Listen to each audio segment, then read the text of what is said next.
Copyright? Yeah, copyright, Intel. Yeah.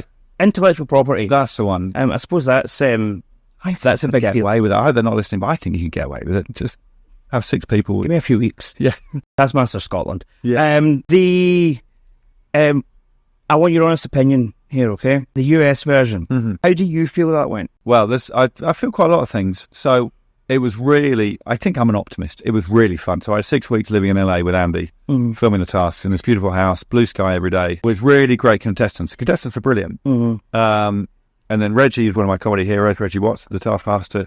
Studio was really fun, mad. We lived at 9 o'clock in the morning in LA with this audience who were sort of drafted in to whoop and cheer, and they whooped far too much. And then the program went out, and I watched it. It's 22 minutes long, and I thought, I think it's pretty good, but I didn't have a clue.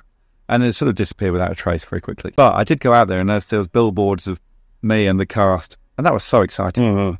Looking back, I could see very clearly why it didn't work, which I think was that there were so many compromises that we said, it was Comedy Central, and we said yes to everything they suggested. Right. So I think Reggie would be a brilliant Taskmaster with a different assistant. I think the two of us didn't necessarily have an awful lot of chemistry. He would also be an absolutely brilliant contestant, which may be that he would be fit better in that role. 22 minutes is far too brief. You couldn't really get stuck into it. So we had to change the format a little bit. So the prize task was different. Only one person brought it in. So you're off to a weird start. It was very rushed. There's an advert every 6 minutes, literally. That's American TV though, isn't it? Yeah.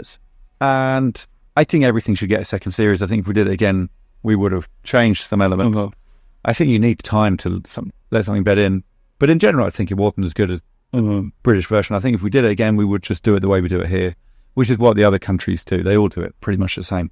So I think we just changed it too much.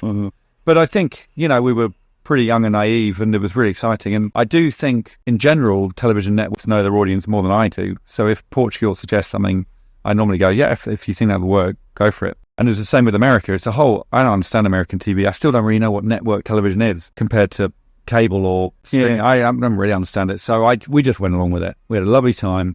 If it had worked, I think my life might have gone completely wrong, because I would have been in America half the year. Yeah. Kids would have been miles away, or they would have been traveling between the two. And I don't think I would have been up for it. So I think things have worked out. And with a bit of luck, we're going to try again. Yeah.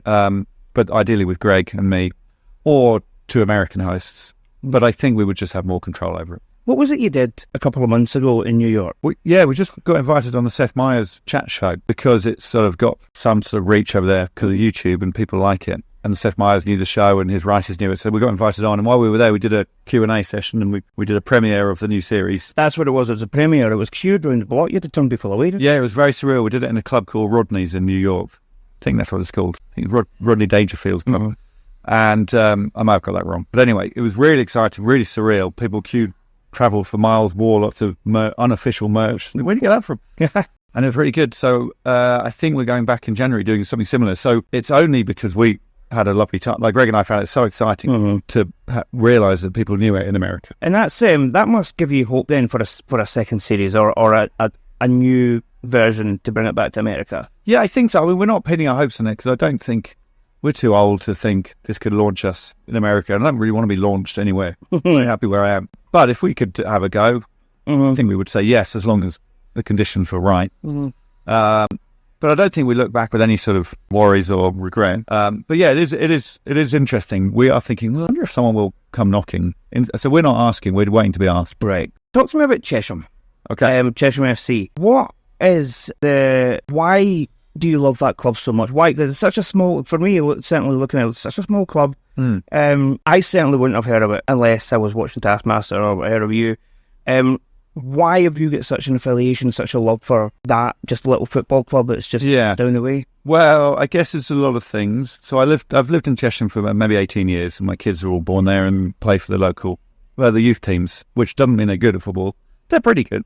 But it just means anyone can play for the youth. But it's crept up on me, this thing. I think at the start, to my shame, I thought it was quite funny going to the non-league football club, seeing, this will be a laugh. Let's see how bad they are. And they were pretty good.